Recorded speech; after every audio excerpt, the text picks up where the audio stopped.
Hello, welcome to legal awareness web series. Waseem Rizvi की petition पर मैंने एक हिंदी में वीडियो बनाया और फिर नॉन हिंदी स्पीकिंग ऑडियंस की रिक्वेस्ट पर एक इंग्लिश में वीडियो बनाया। आप में से जिन लोगों ने नहीं देखा वो वीडियो देख लें। तरह तरह के कमेंट्स आए उस पर कि पेटिशन की बात की, लॉ की बात की, वो 26 वर्सेस जो हैं उसकी बात नहीं की, बच रहे हैं फैजान सर, भाग रहे हैं, इनके आग लग गई है। मैं एक लॉ का स्टूडेंट की तरह आपके सामने चीजें प्रेजेंट करता हूं, ना कि एक मुसलमान या बिलीवर की तरह। मैं समझता हूं कि हर टीचर को क्लास में अपना रिलीजन लेकर नहीं आना चाहिए। अब मेरा ये मामला है कि मैंने फ्रीडम हाउस की रिपोर्ट पर जब ये कहा कि ये जो इन्होंने भारत को पार्टली फ्री कहा, ये गलत है, ये मार्किंग गलत है, या जब मैंने ये कहा कि ये स्वीडिश इंस्टीट्यूट वीडेम की जो रेटिंग है कि भारत एक इलेक्टोरल ऑटोक्रेसी है, ये गलत है, तो बहुत से लोगों ने लिखा कि आप आरएसएस ज्वाइन कर लें, आप बीजेपी ज्वाइन कर लें, हम अनसब्सक्राइब कर रहे हैं आपको। मुझे मेरे एक दोस्त ने कहा कि यार, अगर दोनों तरफ से गाली पड़ रही तो तुम शायद कोई बहुत अच्छा काम कर रहे हो। तो मैं आपसे ये कहना चाहता हूं कि मैंने, देखिए, भागने का प्रश्न नहीं है। पहला प्रश्न ये है कि मैंने इस्लाम और इस्लामिक लॉ को नहीं पढ़ा। मैंने एलएलएम में कोई इलेक्टिव पेपर इस्लामिक लॉ का नहीं लिया। मैं एक दिन भी किसी मदरसे में 1 घंटे के लिए भी नहीं गया। जिस चीज पे मेरा एक्सपर्टाइज नहीं है, मैं उस चीज पे नहीं बोलना चाहता। अब मैंने उस वीडियो में साफ तौर से कहा था कि अगर सुप्रीम कोर्ट वसीम रिजवी की पेटिशन को एक्सेप्ट करेगी तो फिर ये एक लीगल क्वेश्चन होगा और तब मैं इन 26 वर्सेस पे बात करूंगा। अब आप लोगों की फरमाइश पर और कुछ मेरे दोस्तों ने मुझसे कहा कि भाई, अगर पेटिशन सुप्रीम कोर्ट में है तो ये लीगल क्वेश्चन है, आप बोलिए इन 26 वर्सेस पे। कुछ और मेरे व्यूअर्स ने लिखा कि सर, ये तो आपने कहा कि कुरान सोर्स ऑफ लॉ है, इस्लामिक लॉ, तो सोर्सेज ऑफ लॉ पे तो एक लॉ टीचर बोल सकता है, इसलिए आप बोलिए। तो मैं आज आपसे जो बात करने जा रहा हूं उससे, जैसे पहले भी होता रहा है, हो सकता है बहुत से उलेमा, बहुत से मुसलमान नाराज हो जाएं, क्योंकि मेरी जो कुरान की रीडिंग है वो एक एक्सपर्ट की और आलिम की नहीं है, वो एक आम कम इल्म वाले ऑर्डिनरी इंसान की है, एक नॉन एक्सपर्ट्स की। मेरी रीडिंग कॉमन सेंस पे बेस्ड है। अब आइए जरा दूसरी चीज कि मैं जो हूं एक कॉमन लॉ सिस्टम में, अपना इंडिया का जो लीगल सिस्टम है वो कॉमन लॉ हम फॉलो करते हैं। ये एडवर्सियल सिस्टम है। एडवर्सियल सिस्टम में एक आदमी केस करता है, दूसरा उसे डिफेंड करता है, जज एक रेफरी की तरह काम करता है। तो अगर पेटिशन में कोई गलती है तो वो सुधार करना रिस्पोंडेंट का काम नहीं है, बर्डन ऑफ प्रूफ। भारत में लॉ ये है, section 101 of Indian evidence act, whoever desires court to give judgment as to any legal right or liability dependent on the existence of facts which he asserts must prove those facts exist. Petitioner कौन है? Wasim Rizvi. Wasim Rizvi facts assert कर रहे हैं कि कुरान की इन 26 आयतों में आतंकवाद है, उनसे ग्लोबल आतंकवाद फैल रहा है, इसलिए इनको असंवैधानिक घोषित किया जाए, कुरान से निकाल दिया जाए, इस तरीके की बातें। तो पेटिशन में जो कुछ उन्होंने लिखा है section 101 of Indian evidence act के तहत, उसको सही साबित करना वसीम रिजवी और उनके वकील की जिम्मेदारी है। जरा बात को समझ लीजिए। केस अगर यह है कि कोई मेरे खिलाफ जाए कि मैंने मर्डर कर दिया और गोली मारी, अब अगर मैं ये कहूं कि भाई दिखाओ गोली कहां है, मैंने ही मारा हो, लेकिन मैंने अगर चाकू से मारा तो मैं थोड़ी बताऊंगा मैंने चाकू से मारा।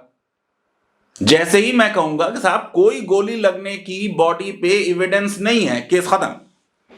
यहां पे भी जो मामला है वो ये कि वसीम रिजवी, क्योंकि जरा कहा तो इन्होंने ये है कि इन्होंने एक्सटेंसिव रिसर्च की, और आप देखिए मैंने अपने हिंदी के वीडियो में कि क्या वसीम रिजवी केस जीतेंगे, उसमें कहा था भाई वो किताब कहां छपी जो इन्होंने लिखी, वो आर्टिकल कहां छपा है जो वसीम रिजवी ने लिखा है। ये जिस आदमी ने इतनी एक्सटेंसिव रिसर्च की कुरान पर, उसे ये नहीं मालूम कि सूरा किसे कहते हैं और वर्स किसे कहते हैं, सूरा किसे कहते हैं, आयत किसे कहते हैं। जब कुरान की सूरत और आयत लिखी जाती है तो वो कौन सा फॉर्मेट है? फॉर्मेट ये होता है कि पहले सूरा मेंशन की जाएगी कि ये चैप्टर है, सूरा का मतलब चैप्टर, और फिर उसकी वर्स। अब इसमें सीधे सीधे ये लगता है कि इन्होंने कोई रिसर्च नहीं की है, और उस रिसर्च को न करने की वजह से इनकी बहुत सी प्रॉब्लम्स हैं। दूसरे इन्होंने कहा कि साहब वो आतंकवाद कुरान फैलाता है और ये है वो। तो मैं इससे पहले कि अपना डिस्कशन इनकी पिटीशन पे लाऊं और उस वर्सेस पे लाऊं, मैं आपको ये बताना चाहता हूं कि अब इस पिटीशन की वजह से मुझे एक कुरान एंड लॉ सीरीज शुरू करनी पड़ रही है, जिसके 2 वीडियो हम बना चुके हैं। आप उसे देख लें हिंदी में और इंग्लिश में, और मेरी आपसे रिक्वेस्ट है कि हमारे चैनल को सब्सक्राइब करें और बेल आइकन जरूर क्लिक करें ताकि जैसे ही नया वीडियो बनाऊं आपको उसकी सूचना मिल जाए। तो आइए सबसे पहले समझते हैं कि जो कुरान है वो क्या सिर्फ मुस्लिम कम्युनिटी के लिए है या उसका मैसेज यूनिवर्सल है? क्या वो लोगों को आपस में लड़ाने का मैसेज देता है? तो लिख लीजिए साहब, चैप्टर नंबर 21 है और वर्स 49 है, और ट्रांसलेशन है, surely this community of yours is one community and I am your Lord so worship me. क्या बात कही जा रही है कि गॉड ये कह रहा है कि ये जो आपकी कम्युनिटी है, ये एक कम्युनिटी है, मैं उसका खुदा हूं, इसलिए मेरी इबादत करो, मेरी पूजा करो। ये यूनिवर्सैलिटी का जो मैसेज है इसको कुरान में आया कि हमने हर कम्युनिटी में, हर ट्राइब में, सारे लोगों में अपना मैसेज भेजा है। Chapter 35 verse 24, not a single people or nation has been forgotten. यानी हर कंट्री में, हर ट्राइब में, हर कम्युनिटी में गॉड का मैसेज आया है। अब हमारे वसीम रिजवी साहब तो अपने आप को एक्सपर्ट कह रहे हैं, इतना भी नहीं देखा कि सड़क पे चलते किसी ट्रक पर पढ़ लेते, पीछे लिखा होता है सबका मालिक एक। यही मैसेज है कुरान का। हिंदू फिलॉसफी में भी फोकस जो है वो एक गॉड पर है। वेदास का मैसेज भी वननेस ऑफ गॉड है। कुरान का क्लेम यह है कि यह लेटेस्ट रिविलेशन है, लेकिन इससे पहले भी तमाम कम्युनिटीज के पास, तमाम इंसानों के पास, ट्राइब्स के पास, तमाम देशों में गॉड का मैसेज आता रहा। पढ़ रहा हूं मैं chapter number 3 verse number 84, say we believe in God and what has been revealed to us and what was revealed to Abraham, Ismail, Ishaq, Jacob and the tribes। पहले कुछ नाम दे दिए ज्यू प्रॉफिट्स के, क्रिश्चियन प्रॉफिट्स के। वो नाम इसलिए दे दिए कि वहां के लोग इन नामों से फेमिलियर थे, और फिर कह दिया and the tribes, and in what was given to Moses, Jesus and the prophet from their Lord and the prophets from their lords। मेरी स्लिप ऑफ टंग हो गई थी हिंदी के वीडियो में, मैंने कह दिया था कि 1,14,000 पैगंबर हैं। उस पर कई लोगों ने लिखा कि नहीं साहब कम हो बेश 1,24,000। बात नंबर में नहीं है, बात यह है कि कुरान बहुत कम नाम बताता है। ज्यादातर प्रॉफिट्स जो हैं उनके नाम कुरान ने नहीं बताए। जो कुरान के एड्रेसी थे उनसे जिन नामों की फेमिलियरिटी थी वो नाम बता दिए, लेकिन यहां भी प्लूरल आ रहा है, प्रॉफिट्स फ्रॉम देयर लॉर्ड। और फिर ये जो लास्ट लाइन, मैंने कहा भाई मैं तो एक लॉ के स्टूडेंट की तरह, एक लेमैन की तरह ही कुरान को पढ़ूंगा। We make no distinction between one and another among them and to him means God we submit. ये आपको आतंकवाद का मैसेज लगता है? फिर कुरान में बार बार आया है एक्सप्रेशन अहले किताब, पीपल ऑफ द बुक। अब ये कि जो बुक पता है वो साहब बाइबल है, ओल्ड टेस्टामेंट है, तौरा है, लेकिन किताब प्लूरल में आ रहा है। तो कुरान जो तौरा है और जो इंजील है, जो बाइबल है और जो हजरत मूसा पर, मोसेस पे जो किताब आई, उसको और अपने आप को एक ही स्क्रिप्चर मानता है, तभी किताब कह रहा है। कुरान अर्लियर स्क्रिप्चर्स को एब्रोगेट नहीं करता, रीअफर्म करता है, वैलिडेट करता है। वसीम रिजवी ने पेटिशन में कहा है कि साहब जो अहले किताब हैं उनको भी मारो, ये करो, वो करो। आएगी वो बात, मैं भी बताऊंगा। हमारे अपने देश में दारा शिको, शाहजहां का बेटा,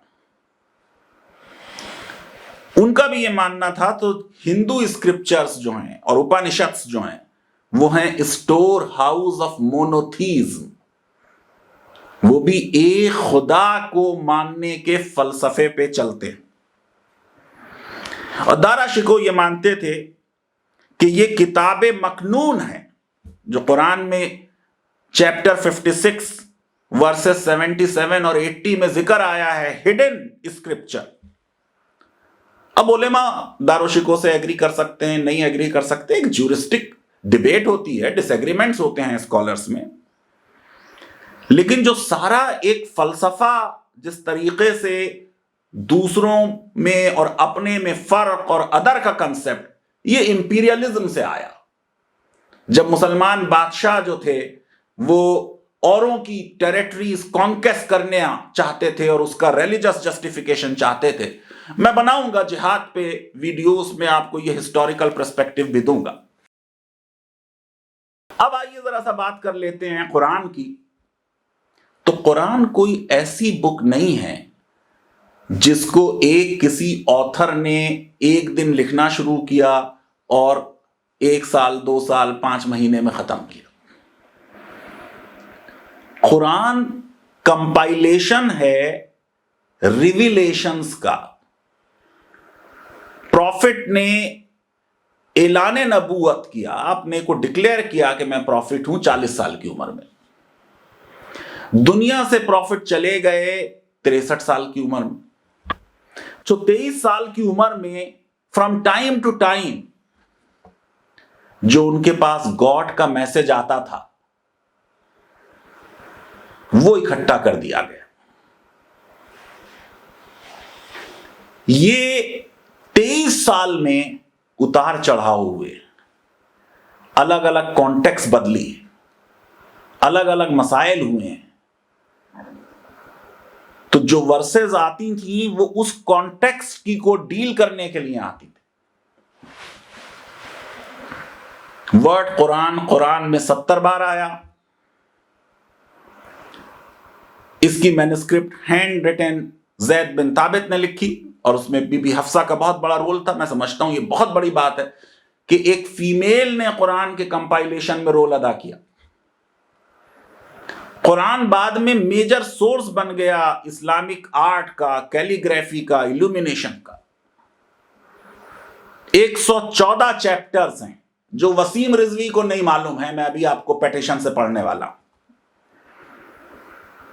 6236 वर्सेस हैं, 3,30,113 लेटर्स हैं। सबसे बड़ा चैप्टर और सूरे बकरा है, 286 वर्सेस हैं। सबसे छोटा चैप्टर अल कौसर है, 3 वर्सेस हैं। फिर डिवीजन है कुरान में। पहले 13 साल मक्के में रहे प्रॉफिटहुड डिक्लेयर करने के बाद 86 सूरा या चैप्टर्स मक्के में आई। मक्के में इस्लामिक स्टेट नहीं है, मक्के में मुसलमान माइनॉरिटी में हैं, वल्नरेबल हैं, परसिक्यूटेड है। कैसे मुसलमान रहें एक नॉन मुस्लिम मेजॉरिटी स्टेट में? 86 वर्सेस हैं और 2/3 ऑफ कुरान मक्कन वर्सेस पे है। फिर आखिर के 10 साल हिजरत के बाद मदीने के हैं, 28 सूरा मदनी सूरतें हैं, ये 1/3 ऑफ कुरान है। अब वसीम रिजवी ने, कुरान के बहुत से ट्रांसलेशंस हुए हैं, लेकिन वसीम रिजवी ने जो ट्रांसलेशन यूज किया है वो यूज किया है, उन्होंने मुस्तफा खत्ताब, ये कैनेडियन इजिप्शियन है, इमाम है वहां पर, उनका क्लियर कुरान। अब ये जो ऑथर हैं ये बड़े इंटरेस्टिंग ऑथर हैं, बड़े कंट्रोवर्शियल भी रहे हैं, यंग आदमी हैं। इन्होंने एक क्लियर कुरान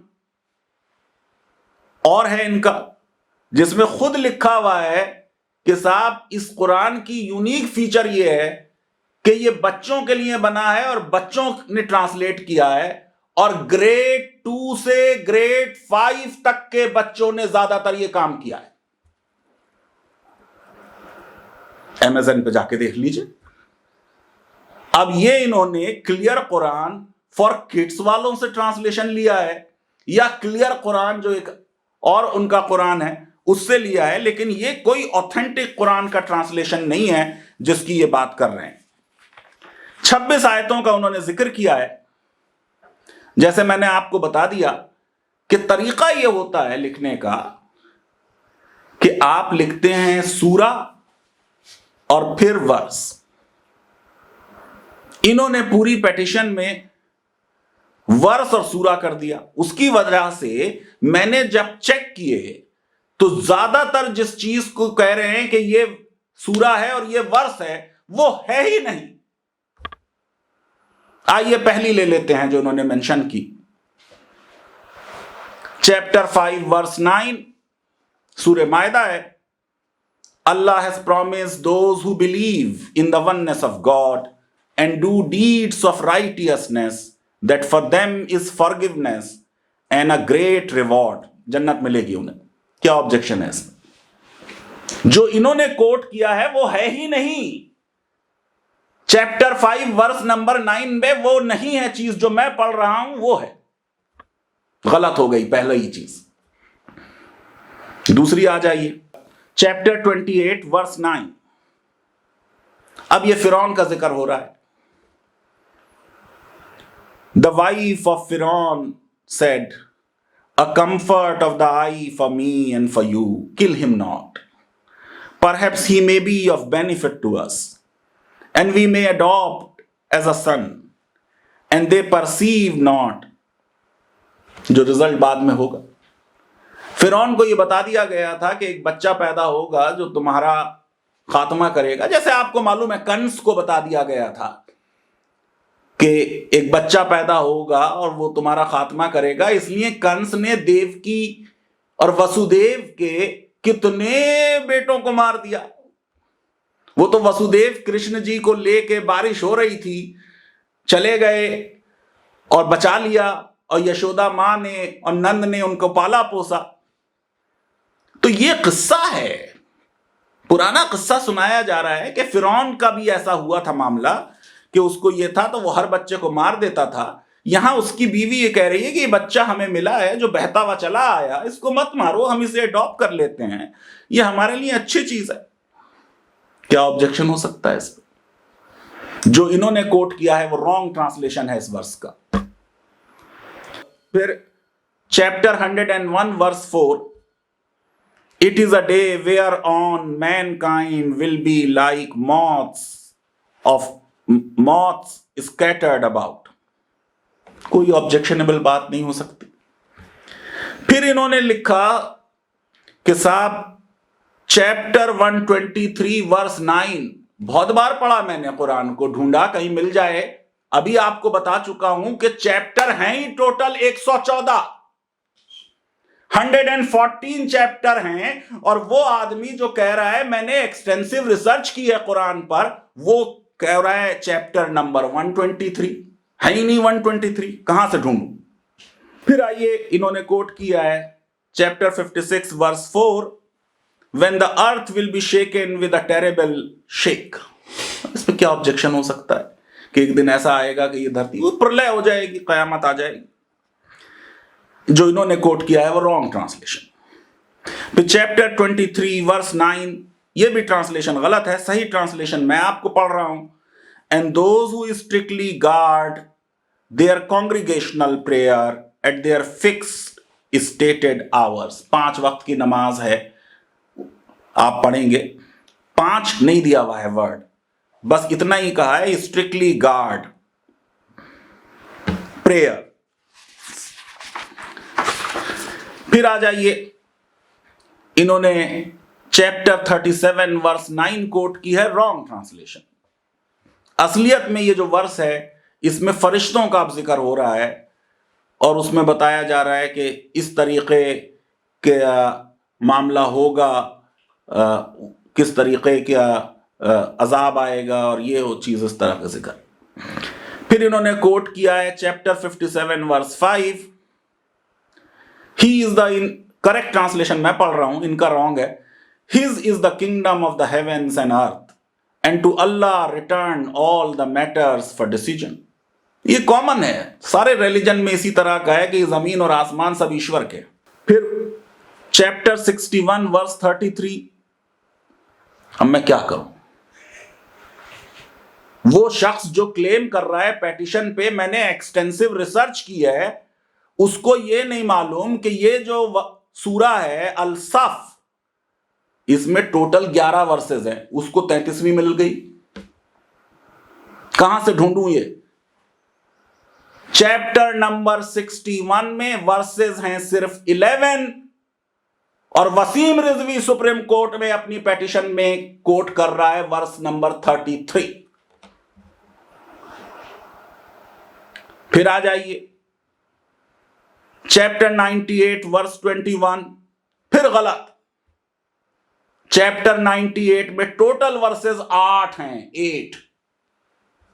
वसीम रिजवी कौन सा कुरान पढ़ रहे हैं जिसमें इनको 21वीं वर्स मिल गई? चैप्टर नंबर 22 वर्स 32, फिर गलत। ये सूरा हज है, वहां जिक्र हो रहा है हज के बारे में, कोई उसमें ऑब्जेक्शनेबल बात नहीं। फिर इन्होंने कोट किया चैप्टर 20 वर्स 48, फिर गलत। मैं सही पढ़ देता हूं translation. Allah has promised you abundant spoils that you will capture, and he has hastened for you this, and he has restrained the hands of men from you, that it may be a sign for the believers, that he may guide you to a straight path. जो लोग oneness of God में नहीं मानते, तौहीद में यकीन नहीं करते, उनके ऊपर गुनाह होगा। रिलीजन ऐसे ही होते हैं, बताते हैं कि ये चीज का गुनाह होगा, इसका सवाब होगा। फिर इन्होंने कोट किया है चैप्टर 69 वर्स 8, जैसा पहले होता रहा है, गलत है। मैं आपको सही बता दे रहा हूं। Do you see any remnants of them? पुराने सिविलाइजेशंस का जिक्र पिछली वर्सेस में होता रहा कि देखो वो कौमें खत्म हो गई, ईश्वर का अजाब आ गया उनके ऊपर। इसमें क्या ऑब्जेक्शन हो सकता है? तो एक स्टोरी है जो कुरान बता रहा है पिछले सिविलाइजेशंस। अब ये चैप्टर है 9 वर्स 66, ये भी गलत, जैसे कि पहले होता रहा है। You disbelieved after you had believed, अब ये अपोस्टेट्स का जिक्र हो रहा है। गॉड कह रहा है if we pardon some of you we will punish others amongst you because you are मुजरिमीन, कन्विक्ट हैं। क्या एतराज हो सकता है? फिर चैप्टर 27 वर्स 41, यह भी गलत। जो इन्होंने कोट किया है वो है ही नहीं वहां पर। यह अब कहानी चल रही है, क्वीन शीबा इथोपिया की क्वीन थी, मैं इथोपिया में रहा हूं, और प्रॉफिट सुलेमान सोलोमन का, कि जब क्वीन शीबा सोलोमन के दरबार में आ रही हैं तो सोलोमन जिनको पावर्स थी जिन्नात के ऊपर, उन्होंने क्वीन शीबा का जो तख्त था, थ्रोन थी, वो मंगवा ली। और क्वीन शीबा से पूछा जा रहा है कि इसे पहचानती हो? उनका हाँ, ये मेरे ही तख्त जैसा है। इसमें क्या एतराज हो सकता है? एक हिस्टोरिकल फैक्ट कुरान की हिस्ट्री के हिसाब से बताया जा रहा है। फिर इन्होंने कोट किया है चैप्टर 28 वर्स 41, और जैसा मैंने बताया रॉन्ग। अब यहां फिरौन के दरिया में डूबने का जिक्र है, ये मोसेस और फिरौन का जिक्र हो रहा है, यहूदियों के मेन प्रॉफिट मोसेस का जिक्र है। कुरान ये कहता है कि फिरौन को अल्लाह ताला ने दरिया में डुबो दिया और मूसा बच गए। करेक्ट ट्रांसलेशन है, and we made them leaders inviting to the fire on the day of resurrection and they will not be help. फिर इन्होंने कोट किया है चैप्टर 111 वर्स 9, ये भी गलत, क्योंकि भैया चैप्टर 111 में 5 ही वर्सेस हैं। ये इतना बड़ा कुरान का एक्सपर्ट बन रहा है, ये कह रहा है 9वीं वर्स। फिर साहब चैप्टर 58 वर्स 9, ये भी गलत ट्रांसलेशन, मैं सही पढ़ रहा हूं आपके लिए। O you believe when you hold secret council, do it not for sin and wrong doing and disobedience towards the messenger, but do it for righteousness, अल-बिर and taqwa. Taqwa means virtues and piety, and fear Allah, unto you shall be gathered. क्या इसमें इतराज हो सकता है? ये कहा जा रहा है राइटियसनेस करो, दया करो लोगों पर। अरे धर्मा का कंसेप्ट है, जो हिंदू रिलीजन में धर्मा है, उस धर्मा का क्या मीनिंग है? राइटियसनेस। उस धर्मा का मीनिंग रिलीजन नहीं है। आइए फिर और आगे बढ़ते हैं। फिर इन्होंने कोट किया चैप्टर 65 वर्स 8, ये भी गलत, मैं सही इस वर्स को पढ़ दे रहा हूं। And many a town populations, ये भी और पुरानी कौमों का जिक्र है, revolted against the command of his Lord and his messengers। जाहिर है कि ये सब जगह आएगा, हर जमाने में असुर होते हैं। पूरा हिंदू रिलीजन काहे पे बेस्ड है? सच और झूठ की लड़ाई। रामायण क्या है? इविल और सत्य की लड़ाई। महाभारत क्या है? सच और झूठ की लड़ाई। कुछ देवता होते हैं जो सही होते हैं, कुछ असुर होते हैं, डेमन्स होते हैं। ये उनका जिक्र है कि साहब हर जमाने में इस तरीके के लोग रहे जिन्होंने अल्लाह के मैसेज, उसके मैसेंजर्स को अपोज किया। क्या एतराज हो सकता है? और आपको बता दूं कि कुरान में मोहम्मद सिर्फ 4 बार आ रहा है। बहुत ज्यादा जिक्र कुरान में जीसस का है, मोसेस का है और प्रॉफिट्स का है। फिर इन्होंने कोट किया है चैप्टर 51 वर्स 5, ये भी गलत, ये सूरह रहमान है। मैं आपको अब सही इसका ट्रांसलेशन इस वर्स का पढ़ रहा हूं। The sun and the moon run on their fixed courses, exactly calculated with measured out stages for each. ये तो पूरा आप देख लीजिए कि बात हो रही है स्पेस की, कि किस तरीके से अपनी अपनी परिधि में सूरज और चांद लगातार चल रहे हैं, घूम रहे हैं। इस पे क्या एतराज हो सकता है? फिर इन्होंने कोट किया है चैप्टर 29 वर्स 9, वो भी गलत, मैं सही ट्रांसलेशन पढ़ रहा हूं। And for those who believe, अब हु बिलीव ट्रांसलेटर कह रहा है believe in oneness of God and do righteousness good deeds, surely we shall make them enter with righteousness। यानी जन्नत का शायद जिक्र है हो रहा है कि जो सही रास्ते पे हैं, राइटियसनेस करते हैं, अच्छे काम करते हैं, वो जन्नत में जाएंगे। क्या एतराज हो सकता है? फिर इन्होंने कोट किया है चैप्टर 14 वर्स 5, ये भी गलत, मैं सही ट्रांसलेशन पढ़ रहा हूं, ये सूरह इब्राहिम है। And indeed we sent Moses with our ayat. Bring out your people from darkness into light and remind them of the annals of Allah. Truly, these are ayat, that is evidences, proofs and signs for every patient, thankful person. ये काफिर का लफ्ज जो है ये ungrateful के लिए भी है, जो इनग्रेटिट्यूड करते हैं वो भी काफिर, शुक्रगुजार नहीं होते। फिर इन्होंने कोट किया है चैप्टर 89 वर्स 4, ये सूरह फज्र है। इनका ट्रांसलेशन गलत है, ये सही ट्रांसलेशन मैं पढ़ रहा हूं, and by night when it departs. अब ये हज के महीनों के कैलकुलेशन है, ऑड और इवन पे किस दिन जो है हज होगा, किस दिन स्लॉटर होगा, सेक्रीफाइस होगी। फिर इन्होंने कोट किया है चैप्टर 14 वर्स 9, ये भी सूरह इब्राहिम है। ये भी प्रॉफिट मोसेस की बात हो रही है कि वो अपनी कौम से बात कर रहे हैं। Has not the news reached you of those before you, the people of Nuh, Noah and Ad and Thamud and those after them. None knows them but Allah.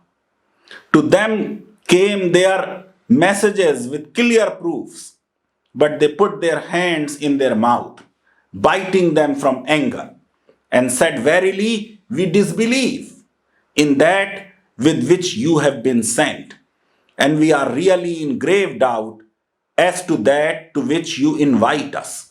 यानी मोनोथीज्म की दावत मौसस दे रहे हैं एक गॉड की तरफ, और उनकी कौम उनको यकीन नहीं कर रही, क्या एतराज हो सकता है। फिर इन्होंने कोट किया है चैप्टर 151 वर्स नंबर 3। ये कुरान के बहुत बड़े एक्सपर्ट हैं, कुरान में चैप्टर नंबर 151 है ही नहीं, क्योंकि मैं आपको बता चुका हूं टोटल चैप्टर कुरान में 114 है। फिर इन्होंने कोट किया है चैप्टर 191 वर्स 2। जाहिर है कि जब 114 ही चैप्टर है तो ये 191 चैप्टर भी वहां पर नहीं है। अब मैं जब आपसे अगले वीडियो में बात करूंगा तो मैं बात करूंगा जो इन्होंने तो गलत कोटेशंस दे दिए, लेकिन कुछ controversial versus out of context wrong interpretation की वजह से लोग समझते हैं कि वो बात कर रहे हैं वायलेंस की, बात कर रहे हैं टेररिज्म की, उनका एक्सप्लेनेशन दूंगा। और ये बात अब आप प्लीज वेट कीजिए अगले वीडियो के लिए, क्योंकि ये वीडियो बहुत लंबा हो गया है। जो जो इन्होंने ट्रांसलेशंस दिए हैं, मैंने अभी तो ये बताया है कि वो गलत हैं। जो नंबर इन्होंने दिया है उन नंबर पे वो वर्सेस नहीं है, उन चैप्टर्स में वो वर्सेस नहीं है, लेकिन जो बातें उनमें कही गई हैं वो कहीं और हो सकती हैं। तो वहां से मैं शुरू करूंगा और फिर उस पे आपको बताऊंगा कि क्या कॉन्टेक्स्ट है और क्या मीनिंग है। और जाहिर है कि मैं जो आपको बताऊंगा वो एक एक्सपर्ट की ओपिनियन नहीं होगा, वो एक ऑर्डिनरी कॉमन सेंस वाला आदमी एक टेक्स्ट को देख के क्या समझ सकता है, ये बात मैं आपको बताऊंगा। लीगल अवेयरनेस वेब सीरीज अगर आपको पसंद आती है तो मेरी रिक्वेस्ट है कि हमारे इस वीडियो को वाइडली शेयर करें, हमारे चैनल को सब्सक्राइब करें, बेल आइकन जरूर क्लिक करें और लाइक जरूर क्लिक करें, और प्लीज अब इस सीरीज को फॉलो करें, क्योंकि मुझे मेरे व्यूअर्स ने फोर्स किया है कि वो जो कंट्रोवर्शियल कुरानिक वर्सेस हैं उनके बारे में मैं बात करूं। तो अब आगे 2-3 वीडियो में उन वर्सेस के बारे में बात होगी। बहुत बहुत शुक्रिया, धन्यवाद, थैंक यू वेरी मच।